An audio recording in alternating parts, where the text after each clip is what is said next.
Assalamu Walaikum. Hello friends, how are you? Welcome back to my another video. In this video, I am going to show you how to make cell border thicker in Microsoft Excel. Let's get started.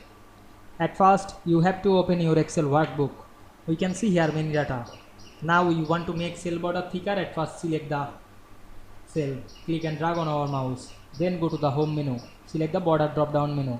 We can see here many variant of border. Now I am make the border is thicker, select the line style option and choose the thick border. Then again click the border drop down menu, choose all border, then click outside. We can see we make cell border thicker easily. You want to make sure the border is added, go to the file menu, select print option and check the print preview. We can see here the preview and we added the border easily. I hope you enjoyed my video. Please like, comment, share and subscribe my channel. Thanks for watching.